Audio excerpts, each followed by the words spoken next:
আমি আশা করি আমার কারোর পেট নিয়ে কষ্ট করে রান্নাটাও করতে হয়। ওই জিন্স প্যান্ট পরে আর পকেটের সাইডে মোবাইলটা রেখে রান্না হয় না ওতে। নমস্কার বন্ধুরা, আমার নতুন আরেকটা ভিডিওতে তোমাদের অনেক অনেক স্বাগত জানাই। আমি লিপি আর তোমরা দেখছো এলএস বেঙ্গলি ব্লগ। তো আজ আবার ডেলি ব্লগ নয়, আজ আবার একটা অন্য টপিক নিয়ে কথা বলতে এলাম।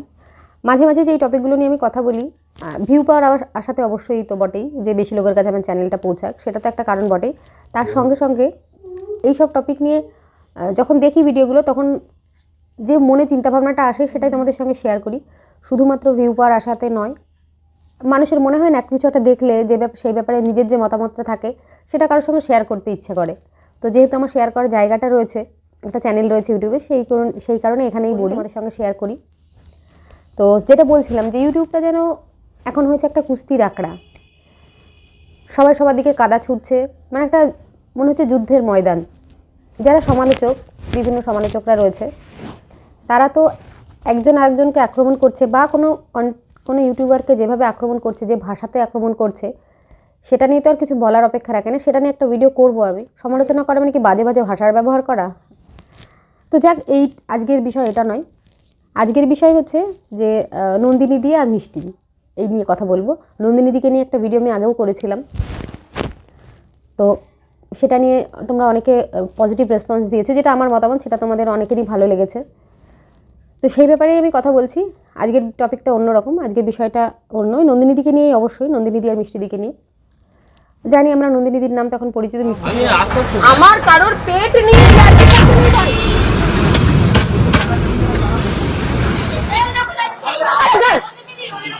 মিষ্টি দিও এখন পরিচিত হয়ে গেছে আমাদের এই ফুড ব্লগারদের জন্য। এদিকে কম দেখাও, খাবারটা বেশি দেখাও। আমি চাই আমাদেরকে বেশি ফোকাস করতে হবে না, আমাদের রান্নাটাকে দেখাও, লোকে দেখে যদি খেতে আসে আমাদের সেটাই ভালো। দুজন দিদি দুটো জায়গাতে, একজন বাবাকে হেল্প করছেন আর একজন দুই বোনে মিলে একটা ব্যবসা করছেন, পাইস হোটেল খুলে। খুব ভালো, মানে নিজেরা নিজেদের পায়ে দাঁড়াচ্ছে, কিছু একটা অন্যরকমভাবে করার চেষ্টা করছে। এটা সত্যি অ্যাপ্রিসিয়েট করার মতন, অ্যাপ্রিসিয়েট করাও উচিত আমাদের। সমস্যাটা হচ্ছে যে এই ফুড ব্লগাররা যাচ্ছে ওখানে, খাবার দাবার খাচ্ছে, খাওয়ার পরে রিভিউ দেবে। তো তার সঙ্গে সঙ্গে কি করছে, রিভিউ তো দিচ্ছে, তার সঙ্গে সঙ্গে এই দিদি ওই দিদি সম্পর্কে কি বলছে সেটা শুনে আসছে।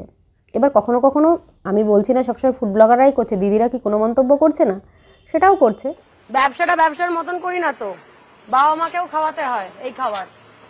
ওই খাবার তো আর নিজের ঘরের লোককে কেউ খাওয়ায় না, না ঘরে তো তৈরি হয় একদম টান টান খাবার, আর এখানে পচা খাবারটা খাওয়ানো হয়।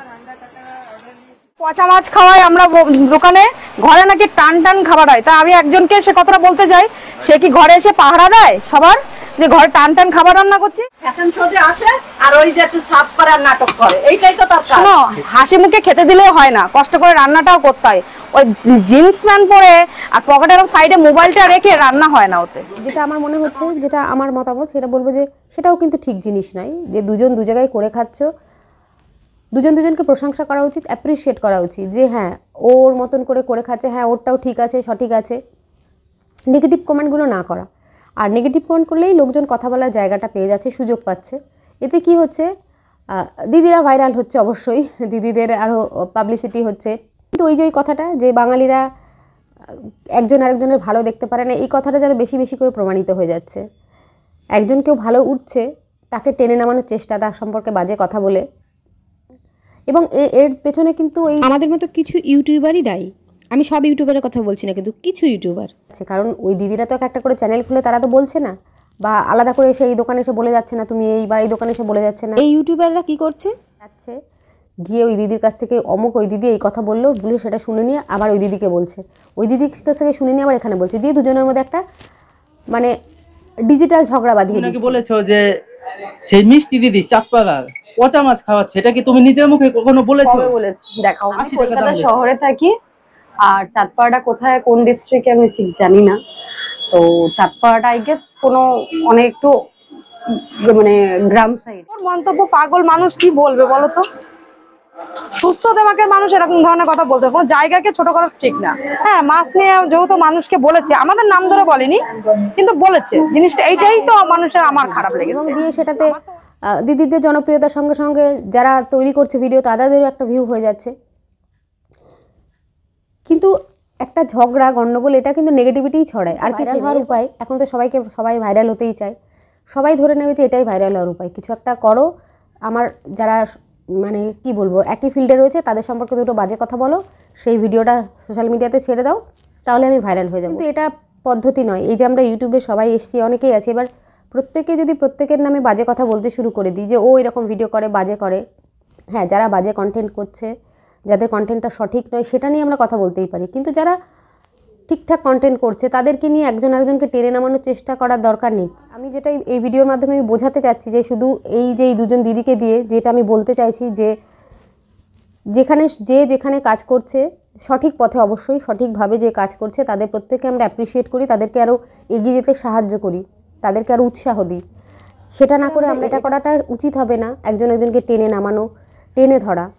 যে কাকড়া যেটা করে না, একজনকে টেনে নামানোর চেষ্টা করে, উঠছে ওকে টেনে নামায়, এটা আমরা করব না। আমরা চেষ্টা করব সবাই সবার নিজের জায়গাতে এগিয়ে যাক, আর কি করে আরও একটু এগোতে পারে। আমি এগোতে পারছি না তো কী হয়েছে, ও একটু এগোক না, চেষ্টা করে দেখি না এগুলো। আর এগুলো চেষ্টা করলে মনের একটা কিন্তু ভালো লাগা তৈরি হয়। এই আমার ভিডিও। তো অনেকেই হয়তো বলবে যে তুমিও তো এই টপিকটাকে কন্টেন্ট বানাচ্ছ। হ্যাঁ, একদম ঠিক কথা, আমি কন্টেন্ট বানাচ্ছি, তবে এটা আমি পজিটিভ কন্টেন্ট বানাচ্ছি। যেহেতু ইউটিউবটা এখন সবার হাতে হাতে, ফোন হাতে, আমরা সবাই ইউটিউবটা দেখতে পাচ্ছি, তো সেটার মধ্যে দিয়ে আমরা সবসময় একটা ভালো মেসেজ দেওয়ারই চেষ্টা করব সবার কাছে। যেটাকেই আমি কন্টেন্ট তৈরি করি না কেন, সেটা দিয়ে পজিটিভ কিছু বলার চেষ্টা, মানে 100 জনের মধ্যে অ্যাটলিস্ট একজন সেটা নিয়ে ভাবুক, পজিটিভ ওয়েতে ভাবুক। এই হচ্ছে আমার ভিডিও। তো আমার চ্যানেলটা হচ্ছে ডেলি ব্লগ চ্যানেল, তো তার মাঝে মাঝে এই ধরনের কন্টেন্ট এলে আমি সেটা নিয়ে একটু কথা বলি। তো তোমরা অবশ্যই আমার চ্যানেলে এসো, ভিজিট করো, দেখো, তোমাদের যদি ভালো লাগে তাহলে আমাকে সাবস্ক্রাইব করতে পারো। তাহলে আজকের মতো সবাইকে টাটা, ভালো থেকো, সুস্থ থেকো, সাবধানে থেকো।